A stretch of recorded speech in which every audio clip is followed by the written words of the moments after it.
Muito boa noite a todos, que a paz de nosso Mestre Jesus permaneça conosco nesse instante.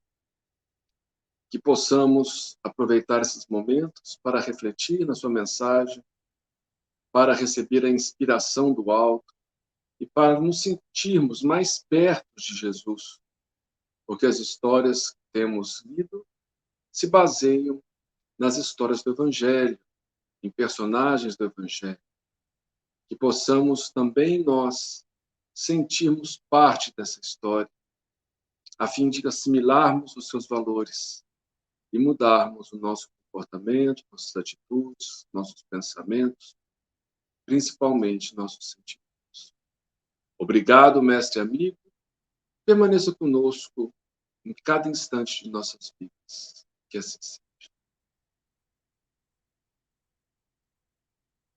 Então, hoje nós estamos no penúltimo capítulo do livro Boa Nova, de Chico Xavier, pelo espírito, Humberto de Campos. E o capítulo 29 fala sobre os 500 da Galileia. Os 500 que viram Jesus na Galileia, A famosa essa expressão, os 500 da Galileia. Então, Humberto de Campos diz o seguinte para a gente. Depois do Calvário, verificadas as primeiras manifestações de Jesus no cenáculo singelo de Jerusalém, apossara-se de todos os amigos sinceros do Messias uma saudade imensa de sua palavra. A maioria deles se apegava aos discípulos, como querendo reter as últimas expressões de sua mensagem. O ambiente era um repositório vasto, de adoráveis recordações. Os que eram agraciados com as visões do Mestre se sentiam transbordantes das mais puras alegrias. Os companheiros inseparáveis e íntimos se entretinham em longos comentários sobre suas reminiscências inapagáveis. Foi quando Simão Pedro e alguns outros salientaram a necessidade do regresso a Cafarnaum para os labores indispensáveis da vida. Em breves dias, as redes mergulhavam de novo no Tiberíades, por entre as cantigas rústicas dos pecadores. Cada onda mais larga e cada detalhe do serviço sugeriam recordações sempre vivas no tempo. Então, depois de Jerusalém, que eles participaram lá da tragédia da cruz, e depois da aparição de Jesus a eles, Pedro lembrou que eles precisavam voltar para tocar a vida, para voltar a pescar, para fazer, para voltar a ter as condições de manter a vida deles. Então, eles voltaram, mas cada vez que jogavam a rede, em cada pedaço ali daquela praia, daquele lago, era impossível não lembrar de Jesus.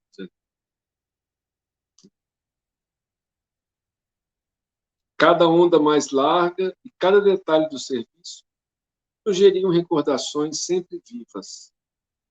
As refeições ao ar livre lembravam o contentamento de Jesus ao partir o pão. O trabalho, quando mais intenso, como que avivava a sua recomendação de bom ânimo. A noite silenciosa reclamava a sua bênção a mim. Embebidos na poesia da natureza, os apóstolos organizavam os mais elevados projetos com relação ao futuro do Evangelho. A residência modesta de Pedro, obedecendo às tradições dos primitivos ensinamentos, continuava a ser o parlamento amistoso, onde cada um expunha os seus princípios, suas confidências mais recônditas. Então, ali, como Jesus fazia o Evangelho, comentava o Evangelho na residência de Pedro, continuou sendo a residência de Pedro onde todos se encontravam, comentavam o Evangelho, traçavam rumos novos, relembrando as lições deixadas por Jesus. No entanto, ao pé do monte, onde o Cristo se fizera ouvir algumas vezes, reuniam-se invariavelmente todos os antigos seguidores mais fiéis, que se haviam habituado ao doce alimento de sua palavra.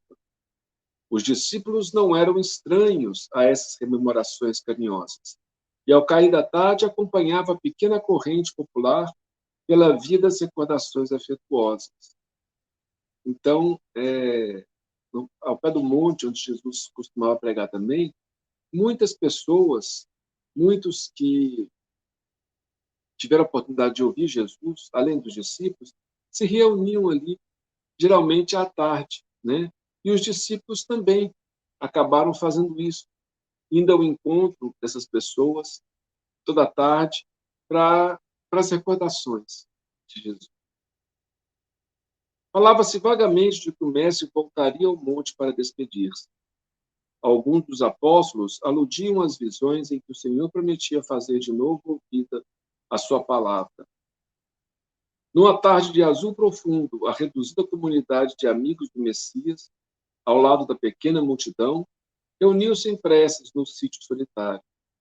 João havia comentado as promessas do Evangelho, enquanto na encosta se amontoava a assembleia dos fiéis seguidores do Mestre. Viam-se ali algumas centenas de rostos ansiosos.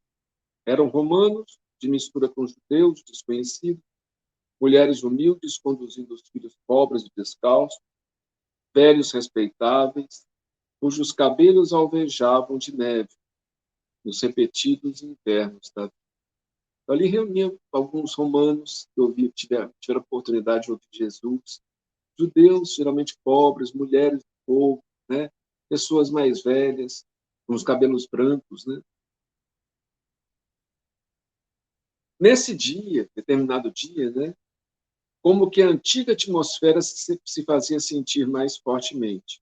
Por instinto, todos tinham a impressão de que o Mestre voltaria a ensinar as bem-aventuranças celestiais. Os ventos recendiam um suave perfume. Do céu muito azul, como em festa para receber a claridade das primeiras estrelas, parecia descer uma tranquilidade imensa. Foi nesse instante que a figura do Cristo assomou no cume, iluminada pelos últimos raios do sol. Então, foi nesse momento que Jesus aparece lá no topo, né? O sol se pondo, então ele apareceu lá no topo. Todo mundo viu. Então, foi uma materialização, né? Porque quando o médium que vê, às vezes o médium vê e o outro que está do lado dele não vê. Mas ali todo mundo viu Jesus materializado. Era ele. Seu sorriso desabrochava tão meigo como ao tempo glorioso de suas primeiras pregações, mas de todo o seu vulto se irradiava luz tão intensa que os mais fortes dobraram o joelho.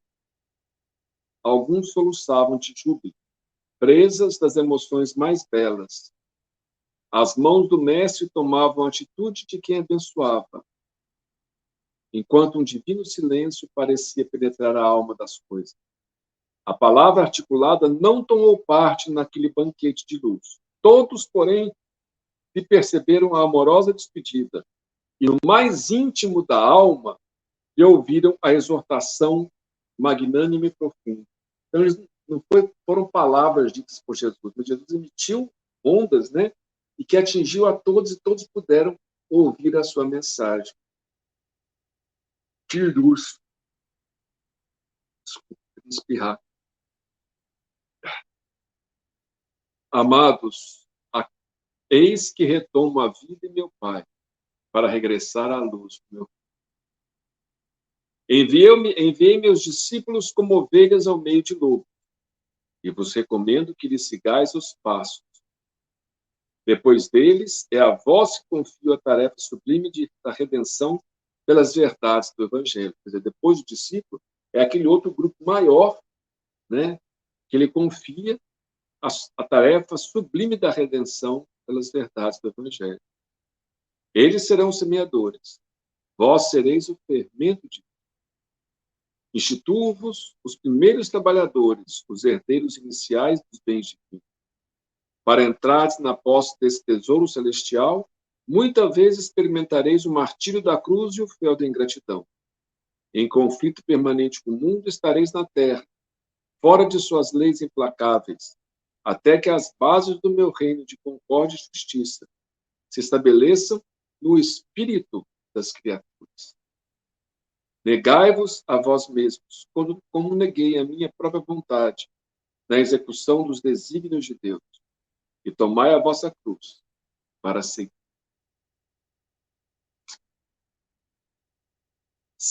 Aí já está falando com o Espírito eterno, né? Ao longo de vários séculos. Séculos de luta vos esperam. É preciso imunizar o coração contra todos os enganos. Vossas sendas estarão repletas de fantasmas de aniquilamento. O mundo inteiro se levantará contra vós. Sereis escarnecidos e aparentemente desamparados. Andareis esquecidos na terra, em supremo abandono. Não participareis do venenoso banquete das posses materiais. Sofrereis a perseguição e o terror. Tereis o coração coberto de cicatrizes e de ultrajes. A chaga é o vosso sinal. A coroa de espinhos, o vosso símbolo.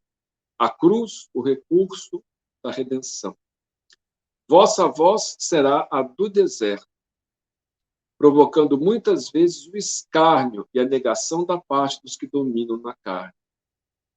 Porém, no desenrolar das batalhas, sem sangue, do coração, quando todos os horizontes estiverem desabafados pelas sombras, dar-vos-ei da minha paz. Representa a água viva. Na existência ou na morte do corpo, estareis unidos ao meu reino. O mundo vos cobrirá de golpes terríveis, destruidores, mas de cada uma das vossas feridas retirarei o trigo luminoso para os celeiros infinitos da graça, destinados ao sustento das mais ínfimas criaturas. Até que meu reino se estabeleça na terra, no coração dos homens, né? Não conhecereis o amor no mundo. Eu, no entanto, encherei a vossa solidão com a minha assistência incessante.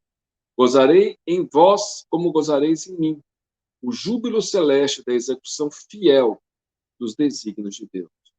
Quando tombardes sob a arremetida dos homens ainda pobres e infelizes, eu vos levantarei no silêncio do caminho, com as minhas mãos delicadas, dedicadas ao vosso bem. Sereis a união onde houver separatividade, sacrifício onde existir o falso gozo, claridade onde campearem as trevas. Porto amigo, edificado na rocha da fé viva, onde pairarem as sombras da desorientação. Sereis meu refúgio nas igrejas mais estranhas da terra, minha esperança entre as loucuras humanas, minha verdade onde se perturbe a ciência incompleta. Amados, eis que também vos envio como ovelhas aos caminhos obscuros e ásperos. Entretanto, nada temais. Sede fiéis ao meu coração, como vos sou fiel, e o bom ânimo representará a vossa estrela. Ide ao mundo, onde teremos de vencer o mal. Aperfeiçoemos a nossa escola milenária, para que aí seja interpretada e posta em prática a lei de amor do nosso Pai, em obediência feliz à sua vontade ao sagrada emoção senhoreara-se das almas em êxtase. Foi então que observaram o mestre, rodeado de luz, como elevar-se no céu, ao céu, em demanda de sua gloriosa esfera do infinito. Então, Jesus deu esse recado para eles e partiu de volta ao lar celeste. Os primeiros astros da noite brilhavam no alto, como flores radiosas do paraíso. No Monte Galileu, 5 centenas de corações palpitavam. Então, 500. 5 centenas de corações. Arrebatados por intraduzível júbilo. Velhos trêmulos e encarquilhados desceram a encosta. Unidos uns aos outros, como solidários para sempre no mesmo trabalho de grandeza imperecível. Anciãs de passo vacilante, coroadas pela neve das experiências da vida, abraçavam-se as filhas e netas, jovens e ditosas, tomadas de indefinível embriaguez da alma, romanos e judeus, ricos e pobres, confraternizavam felizes, adivinhando a necessidade de cooperação na tarefa santa. Então, ali era o embrião do que será um dia o reino dos céus aqui na terra, porque ali estavam todos reunidos no mesmo objetivo, com o mesmo sentimento, se sentindo irmãos uns dos outros, não importando se era judeu, se era romano, se era pobre, se era rico, se era homem, se era mulher, se era velho, se era criança, né? Os antigos discípulos, cercando a figura de Simão Pedro, choravam de contentamento e esperança. Os discípulos viram aquilo também, né? Naquela noite de imperecível recordação, foi confiado aos 500 da Galileia o serviço glorioso da evangelização das coletividades terrestres, sob a inspiração de Jesus Cristo. Mal sabiam eles, na sua mísera condição humana, que a palavra do Mestre alcançaria os séculos do porvir. E foi assim que, representando o fermento renovador do mundo, eles reencarnaram em todos os tempos, nos mais diversos climas religiosos e políticos do planeta, ensinando a verdade e abrindo novos caminhos de luz por meio dos bastidores eternos do tempo.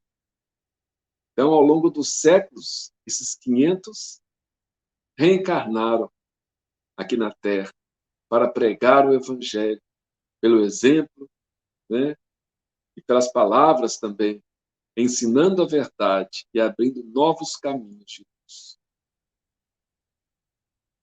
Foram eles os primeiros a transmitir a sagrada vibração de coragem e confiança aos que tombaram nos campos do martírio, semeando a fé no coração pervertido das criaturas.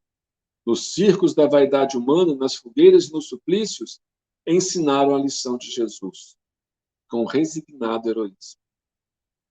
Nas artes e nas ciências, plantaram concepções novas de desprendimento do mundo e de beleza do céu.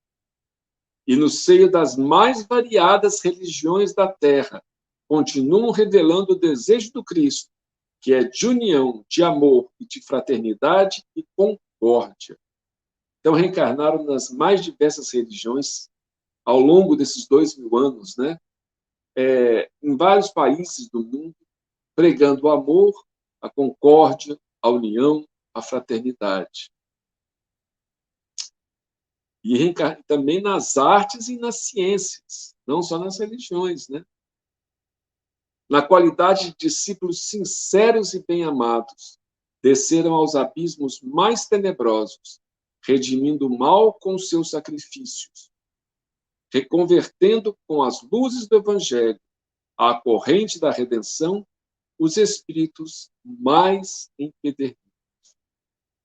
Abandonados e desprotegidos na terra, eles passam, edificando no silêncio as magnificências do reino de Deus, nos países dos corações, e multiplicando-se as notas de seu cântico de glória por entre os que se constituem instrumentos sinceros do bem, com Jesus Cristo, formam a caravana sublime, que nunca se dissolverá. Nunca se dissolverá. Então, a união desses 500, graças a eles, nós temos recebido ao longo dos séculos a mensagem viva do Evangelho, através do exemplo, das palavras, do amor, do devotamento e, muitas vezes, do próprio sacrifício. Quem são eles? Não sabemos. Não adianta especularmos, mas Humberto de Campos nos mostra que eles estão sempre conosco. Sempre os 500, né? Não todos, naturalmente, né? Mas os 500 estão reencarnando, estão vindo para a Terra, e nós não nos encontramos desamparados. E eles estão estimulando, estão levando o Evangelho para transformar novos corações que se engajam nessa falange da luz. Então, hoje não são mais 500 só. Existem muito mais espíritos do mesmo nível espiritual que estão aí fazendo bem, embora a gente veja tanta maldade, tanto problema, mas é que o mal tem muito destaque na nossa sociedade. Mas o bem que essas pessoas têm feito, hoje em dia, às vezes aparece, um lá na Austrália, outro na China, outro nos Estados Unidos, outro no Brasil, e assim nós vamos vendo na Europa, né? Na África. Então, a gente tem visto, às vezes, exemplos, e quem sabe, essas pessoas que a gente vê fazendo bem, não importa a religião, não importa o local, mas fazendo bem, não sejam, né, alguém desses 500 que estiveram com Jesus pela última vez aqui na Terra. Então, essa mensagem de hoje, nós terminamos o penúltimo capítulo do livro Boa Nova, e o próximo capítulo, que é o último, fala sobre Maria, a mãe de Jesus. Então, queremos agradecer ao Mestre Divino essa oportunidade, pedir esses espíritos amigos que compareceram junto ao Mestre, que se sacrificaram e que vivem as lições do Mestre, que nos auxiliem a modificar nosso coração endurecido, ajudando-nos a sermos mais mansos, mais pacientes, mais humildes, mais caridosos uns com os outros. Obrigado, mestre amigo. Ilumine nossa semana, ilumine nosso fim de semana, nossa semana que vem. Ilumine nosso lar, Senhor, nossa casa, as pessoas que estão conosco. Ilumine nossos corações, ilumine a humanidade inteira, Senhor, que precisa muito do Senhor, que precisa muito da presença desses amigos galileus que estiveram com o Senhor e que representam para nós a continuidade do trabalho evangélico. A humanidade precisa muito desses exemplos para acabar definitivamente com a guerra, com a maldade e com a perversão. Obrigado, mestre amigo, permaneça conosco, hoje, agora e sempre. Que assim seja.